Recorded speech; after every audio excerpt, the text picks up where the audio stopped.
Salutations, one and all. This is my reaction and review to RWBY Volume 9, Episode 2. And I know, I am very well aware that I am very, very behind. This is my video on Episode 2, and I'm pretty sure Episode 4 came out today. My apologies, but I just got insanely crazy busy, and then I went home for a week, so I'm a bit behind. I'm very sorry about that, but I'm still so excited for this episode. Now, last episode, I watched that a long time ago, but last episode ended with Blake realizing, hey, I think this world full of talking animals may actually be a fairy tale. Yeah, good for you, Blake. Good for you. You're the big reader in the group. You and RWBY, which, oh, God above, please. Let there be more Blake and RWBY scenes this volume. I would love that. I would so love it. And speaking of RWBY, yeah, she had a hard time last episode. She had a really, really hard time because she found out Penny had died and immediately blacked out. Then woke up and was like, all right, let's get down to business. Let's do stuff. We have to go, find the rest of our friends and get out of here. And it just broke my heart. It seriously and completely broke my heart. And honestly, I don't expect things to get any better for a very, very long time because, RWBY isn't actually dealing with her guilt. She's repressing it. She's suppressing it. She's not really confronting it. And until she does, it's just going to get worse and worse and worse. Oh, and speaking of guilt, yeah, we still have John, who is the one who actually killed Penny. And just God above, he's still not over what happened to Pyrrha, and that was just somebody he couldn't save because he was too weak. Now it's someone else he couldn't save because he was too weak, and who he had to murder. So, yeah, that's gonna hurt him. That is seriously gonna hurt him. And based off of the ending from, last episode, it seems to be implied that John will become a rabbit knight, which, sure, why the freak not? Why the freak not? I cannot wait to see that. But let's get started in 3, 2, 1.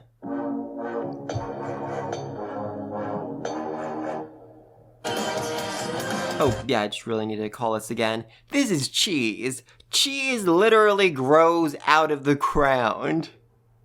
Just holy mother God above. I love that. I love that detail so much. I know this place is weird, but a fairy tale, that's impossible. RWBY, there is a talking mouse literally an inch from your face. This feels kinda like a fairy tale. And if it's a fairy tale that Blake is aware of, I feel like RWBY should be aware of it as well. Just saying. Yes, thank you, Blake, for pointing out that, talking mouse.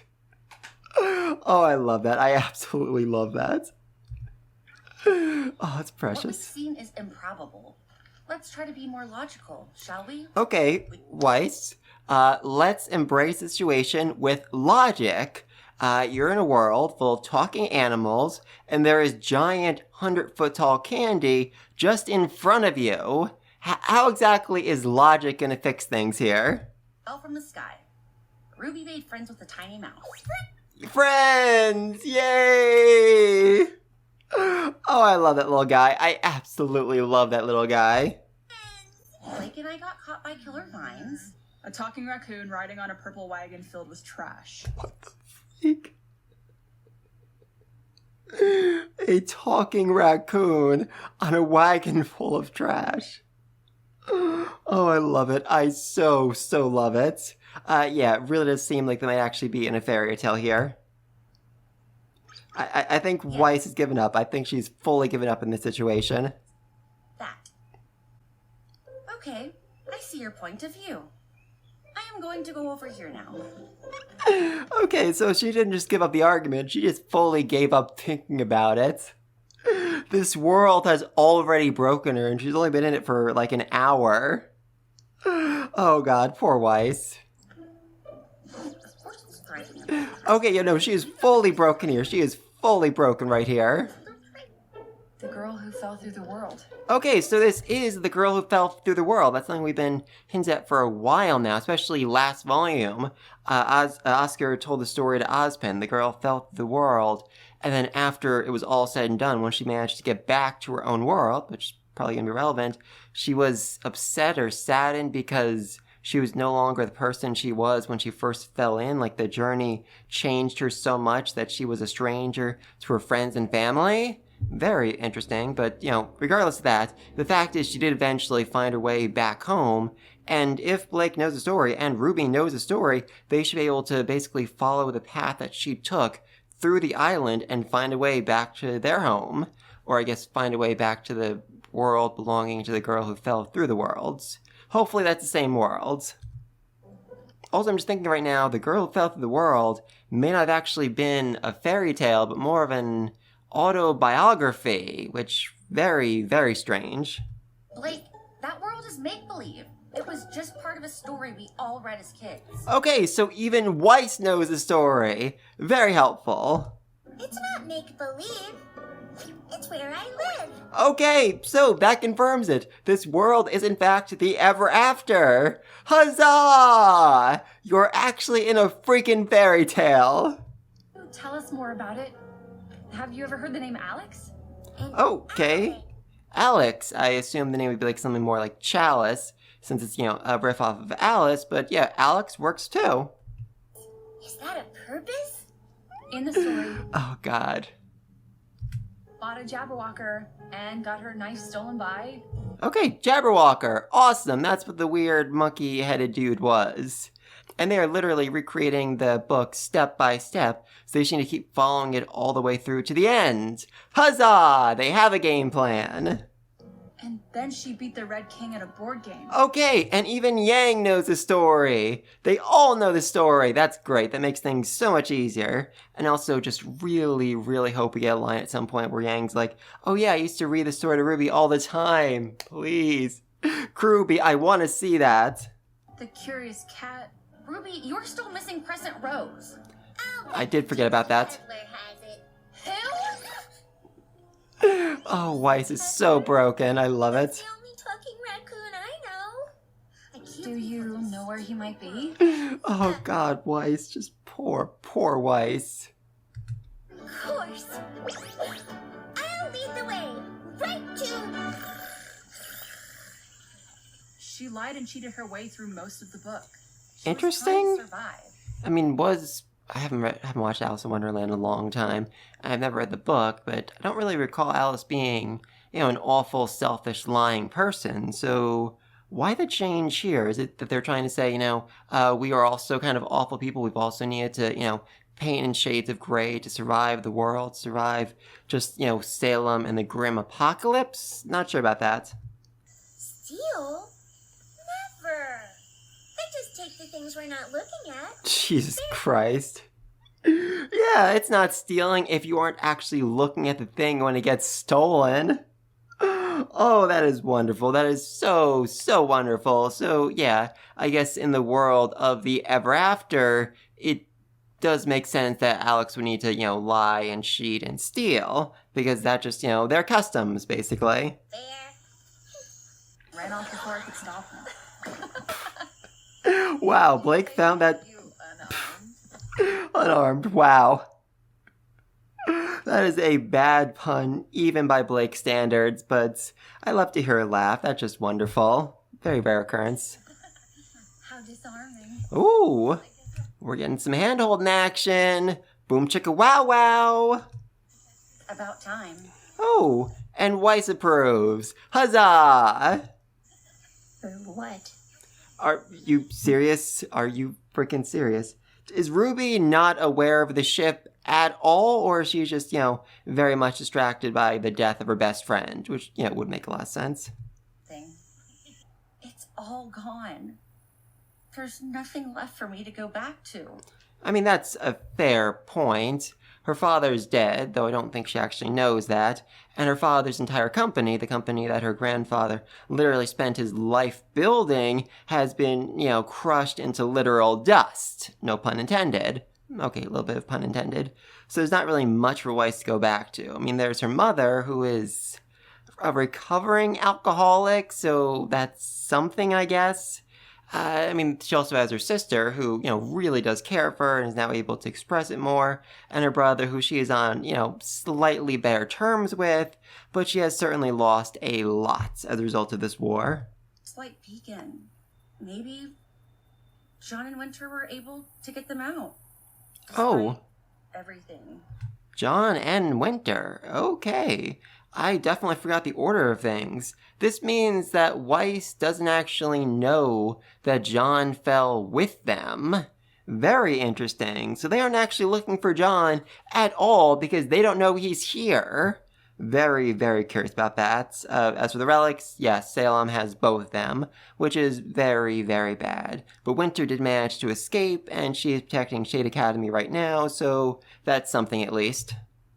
Also, just, Weiss is going this whole thing about how, we put a whole kingdom in jeopardy. You saved an entire kingdom. You've saved pretty much the entire population of the kingdom. You managed to evacuate them all to a relatively safe place. I mean, Shade Academy isn't the safest place in the entire world, but okay, Shade Academy may actually be the safest place in the entire world. At least until Salem arrives. But still, much safer than Atlas. I know that Penny... I know that was a lot to hear. Yeah, Ruby doesn't want to talk about it. Ruby really doesn't want to talk about Penny right now. And again, it's starting to thunder as soon as Penny gets mentioned, as soon as Ruby gets upset, so that definitely feels intentional. Also, I am just now noticing the little thing on Ruby's belt. Is that Zwei right there? Oh my god, I think she actually has a container with Zwei's face on it. Oh, that is precious. I know I'm sad right now, but that is still so precious. Well, that is a very ominous-looking bridge right there, and I guess that's the transition between the various realms of this world. One hand jungle, on one side you have the jungle, on the other side you have this giant kingdom. Very interesting. So this is the entrance to the other acre, you called it? Oh, acres, not realms. Close enough. Yep. I wouldn't have any idea how to go back. Maybe I'll live by this bridge. Oh my god. Oh my god, I love the optimistic Little. You have taken this rat as far from his home, further from his home than he's ever been. He has no chance of getting back. And he's like, alright, I'm just gonna live here for now. And Ruby looks so horrified. She looks so horrified. Yang is just annoyed. Blake is like, oh, that poor little guy. And I'm not even sure what to make of Weiss's expression. I love it though. I freaking love it.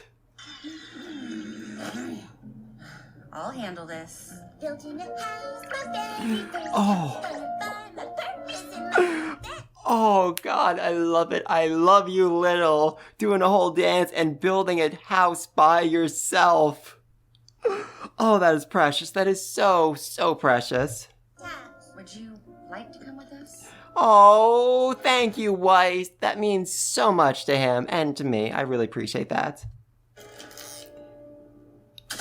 And yeah, it turns out Little can actually build a house. Also, do the mice even live in houses at all? We didn't really see, any sort of structures back in the settlement of the hunter mice, so yeah, I think Little's just being really, really weird right here.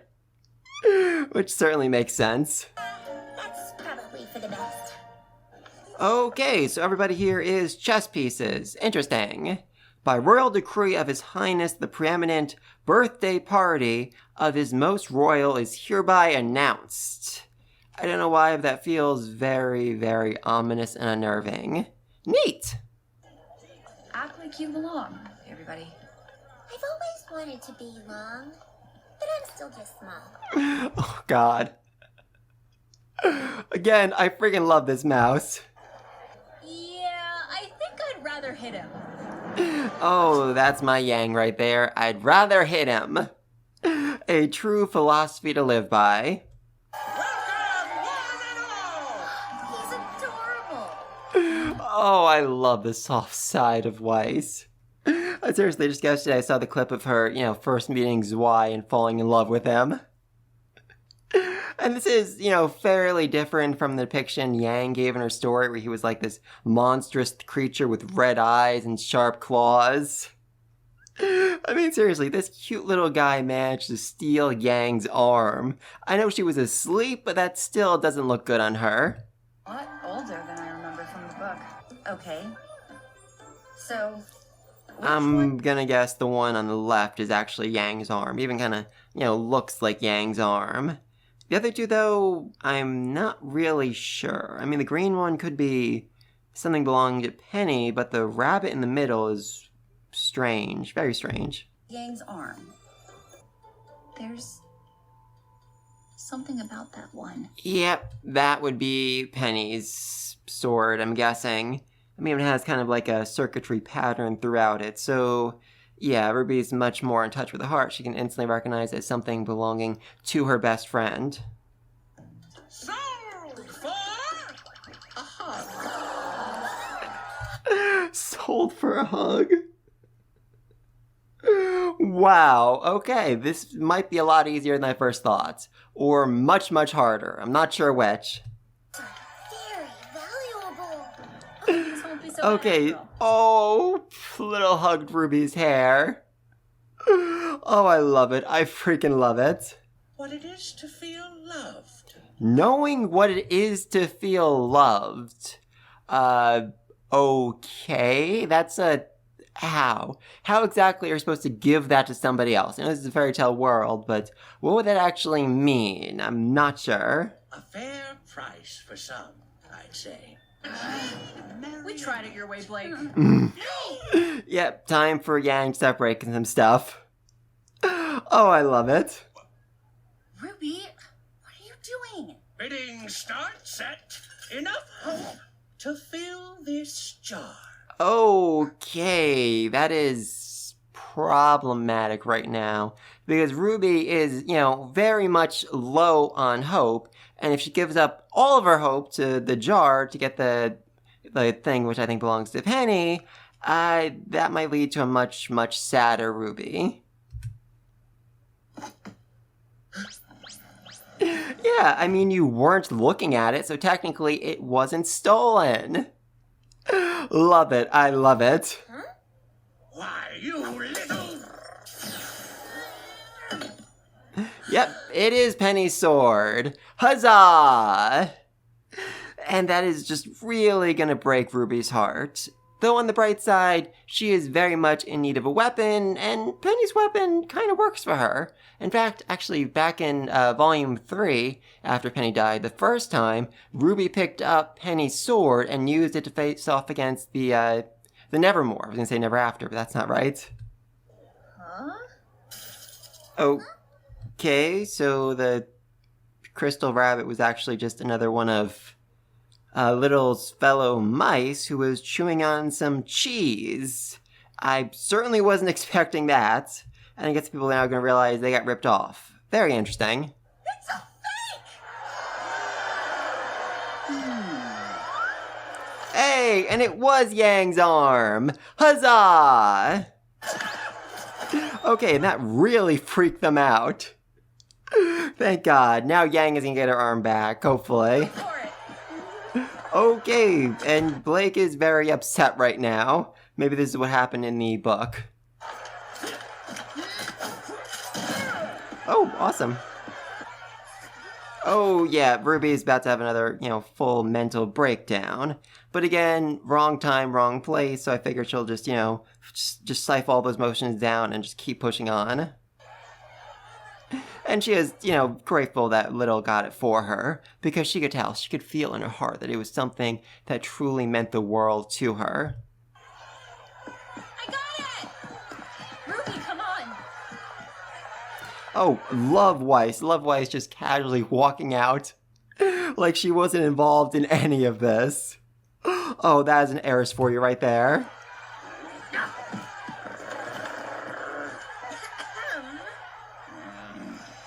Aw, he wants his hug back. Oh, I love that. Those people take auctions very seriously.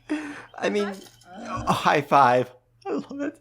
Oh, I love it. Though I wouldn't be too cavalier, Yang, given the fact that you just stole from the knight who bought that for, the Red Prince or whatever. So, yeah, that's a, pretty big problem. High five? Somebody give Yang a high five. Same thing Alex did. We're ruining everything. I mean, if you're doing the exact same thing Alex did, then technically you're following the path of the story correctly, so therefore that is the right thing to do. Maybe. Your biggest concern right now? Yeah, Blake, I mean, seriously, I feel like you're kind of being a bit self-centered here with your whole, mental breakdown. Ruby is literally holding the weapon that belonged to her dead best friend. Ruby? I was drawn to it. And again, the rain, as soon as Ruby gets upset. In the book. We are not in a book. Weist, you're kind of in a book right now.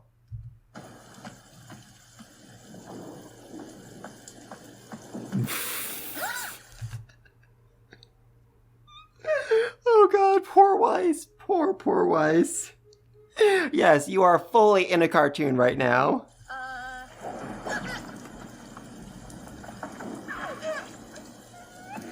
Oh, I love...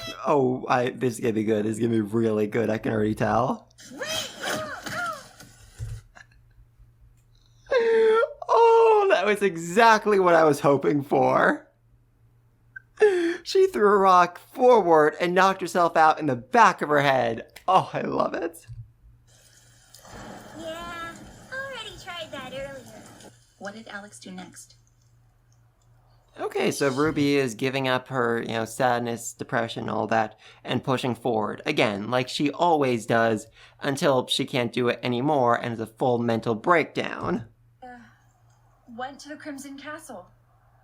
And beat the Red King at his own game. Alright, time to go kill the Red King on his birthday. Why not? The weapon of a powerful warrior. Oh, seriously? Oh, that hurts. That actually hurts my soul. Ruby giving up the only remnant she has of her best friend just so they can, keep pushing forward. Oh, that actually does physically hurt me. Wow. And allow us to present this most precious gift. Oh. Yes, I agree with you. Soldiers, whatever the freak you are, I agree with you. I want to cry now, too. I mean, that was basically just Ruby giving a eulogy to Penny while also giving away her swords. They can keep fighting. It just hurts so freaking much. Serious? Yes, I agree. I fully agree. Oh my god, even his horse is crying. Just holy mother of God, that's depressing. By royal decree. Come on, men. You heard her. I say we follow it. And stop pretending we know what we're doing. Wow, that was just full-on brutal right there. And, fairly accurate. They have been winging it for a very long time. And now, in this world, they are fully winging it and they have no idea what the freak is going on. Oh, that's cool. Seeing the sword and the arms side by side. Very neat. Okay, so overall, this episode, it started off really fun as Weiss just had a full mental breakdown trying to process the fact that they are, in fact, in a fairy tale, and then it just got so sad as we saw, Ruby just, God above, get finally one last piece of Penny to hold close, to hold by her side, something she can use to actually fight with in this world where she has no weapons. And then she gave it up. She gave up all she had to remember Penny for the sake of continuing on, for the sake of just getting out of this freaking story and going back to the real world where they are facing off against an impossibly powerful, monstrous witch who could kill all of them and wants to destroy the entire world. The fact that Ruby couldn't even fill up a jar with hope is just so telling. Seriously, she has no hope left. All she has is the mission. All she has is the drive to keep pushing forward until she eventually breaks. And yeah, honestly, I would not be surprised if she has this breakdown in episode 3. And I can't wait to watch that. I'm probably going to do that tomorrow or day after. We'll see what happens. But anyway, though, please let me know what you think down below. What do you think of Ruby getting a piece of Penny and then being forced to give it away for the sake of the mission? Oh, that hurt. That hurt so badly. And how long do you think Raph can have to wait until Ruby has this, full mental breakdown and just completely breaks under the weight of all the depression and guilt and sorrow she's been facing? Also, where's John? Because, yeah, nobody knows that John should be here with him as well, so they aren't actually looking for him. That's concerning. That's very, very concerning. But anyway, though, until next time, peace!